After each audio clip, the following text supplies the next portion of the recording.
E aí galera, tudo bem com vocês? No vídeo de hoje a gente vai fazer a continuação do vídeo anterior sobre os termos biológicos básicos, essenciais que você precisa saber na biologia, na ciência de uma forma geral. Vamos lá?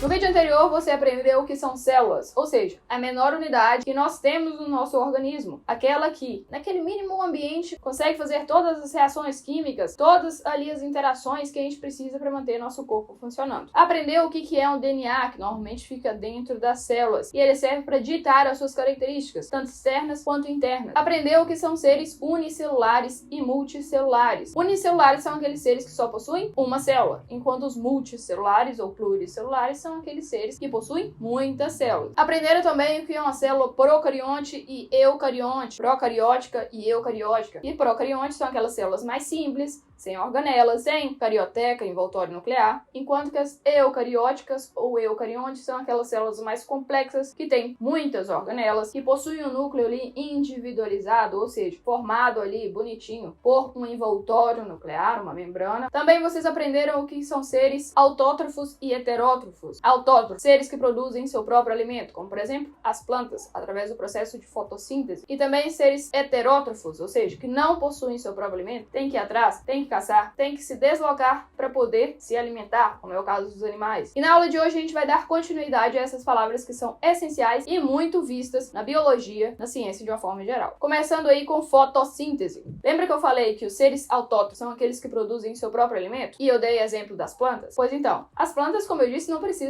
correr atrás do seu alimento. O que é, em palavras gerais, assim, bem resumido, o que é a fotossíntese? É quando, por exemplo, a planta, paradinha onde ela está, capta os raios solares, a energia luminosa do ambiente, através ali do sol. Ela pega o gás carbônico presente no ar, pega a água disponível ali, por exemplo, no solo, ou que seja através da chuva, mas querendo ou não, vem do solo, pega os nutrientes e depois que ela junta tudo isso, ela consegue produzir a glicose e o carboidrato, que seria como se fosse o alimento dela. Porque é ele que vai garantir ali a sua sobrevivência, o funcionamento ali do próprio indivíduo, ele que vai garantir ali o crescimento, o desenvolvimento da planta. Além de, claro, enquanto ela produzir o seu próprio alimento, ela libera oxigênio para o ar, ou seja, para a atmosfera. O que é muito falado aí na escola é o quê? Que as plantas puxam, absorvem, pegam esse gás carbônico do ar e liberam oxigênio para a atmosfera, para o ar. É claro que depois vocês vão aprender alguns detalhezinhos, como por exemplo, que a planta também utiliza oxigênio, mas isso aí é um assunto para a próxima aula. O que vocês têm que saber de básico é que a planta pega gás carbônico e libera oxigênio. Agora, tem alguns organismos aí que não fazem a fotossíntese, mas eles conseguem produzir o seu próprio alimento através de um processo chamado de quimiossíntese. Tem organismos, como certas bactérias ali, que elas não se dispõem, não têm disponível mesmo a energia luminosa e nem sequer precisam dela para fazer esse processo. Então, o processo de quimiossíntese, o organismo vai produzir sim seu próprio alimento, mas não vai utilizar energia luminosa, não vai utilizar raios solares,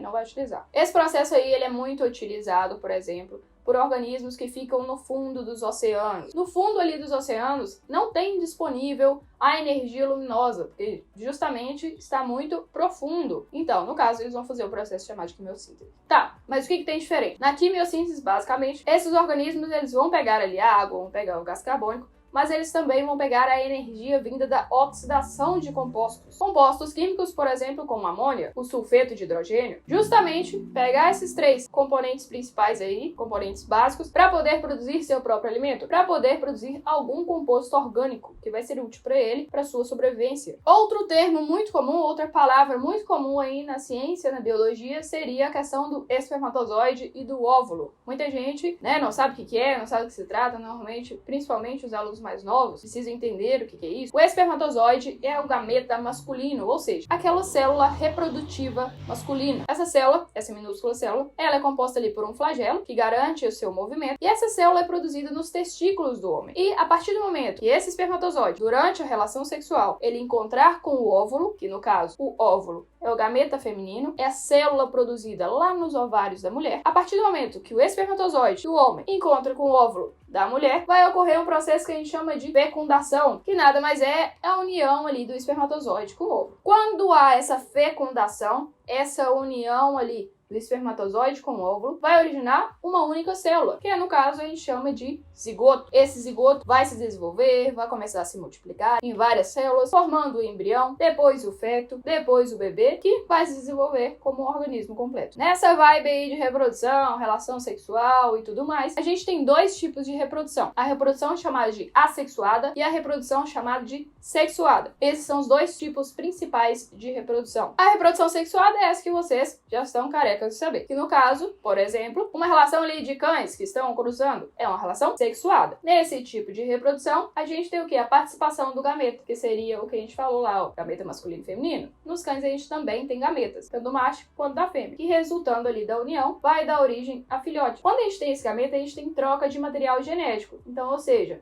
a gente tem o DNA, que é o material genético, fazendo uma espécie ali, entre aspas, de mistura para, claro, dar origem a filhotes diferentes, cada um diferente do outro, cada um com sua manchinha específica, tá? Com seu comportamento e assim por diante. Então perceba que na reprodução sexuada, ela é ótima para a questão de variabilidade genética. Como assim? Para a gente ter uma série ali de diferenças entre os filhotes, né? Diferentes organismos, cada qual com a sua característica. Isso é ótimo. Só um detalhe, nem sempre a gente vai precisar de dois indivíduos para fazer reprodução sexuada. É possível sim um indivíduo, né, ele sozinho, alone, fazer reprodução sexuada. Um processo que a gente chama de autofecundação. Professora, mas quem que faz isso? As plantas, por exemplo. Tem plantas que conseguem reproduzir sozinha, sem ninguém, alone. Agora, já a reprodução assexuada é fácil, né? Reprodução assexuada é um tipo de reprodução que ela não vai precisar de gametas para acontecer. E nem troca de material genético. Diferentemente da reprodução sexuada, que gera ali uma quantidade de filhotes, uns diferentes uns dos outros, cada um mais diferente um dos outros. No caso, não só filhotes, tá? No caso dos seres humanos também é reprodução sexuada. No caso da reprodução assexuada, a gente tem aí uma diferença assim, gritante, alarmante. Uma diferença na reprodução assexuada é que ela não garante variabilidade genética. Ou seja, os indivíduos que serão ali produzidos, resultantes, eles vão ser exatamente igual os pais. Como assim? Eles vão ser clones? Sim, eles vão ser clones, eles vão ser exatamente iguais. Professora, mas quem é que faz isso? As bactérias, é claro. E como que ela faz isso? Vamos colocar aqui de uma forma bem geralzona, hein? Lembrando que aqui, esse vídeo, essa série de vídeos aqui, é bem geralzona, bem pra você entender o básico mesmo, tá? O essencial. A bactéria faz reprodução assexuada. Ou seja, ela ali, sozinha, sem ninguém, vai multiplicar tudo que tem dentro dela, vai fazer um processo ali que ela vai duplicar tudo que tem dentro dela e vai começar a fazer o quê? Se dividir em duas. A partir do momento que ela se dividir em duas, ou seja, uma deu origem à outra, resultando em duas, a gente teve uma reprodução assexuada, onde esses dois indivíduos são exatamente iguais. São idênticos uns com os outros. Tá, a gente tá falando de bactéria, mas tem gente que nem sequer sabe o que é uma bactéria. A bactéria, gente, é um ser vivo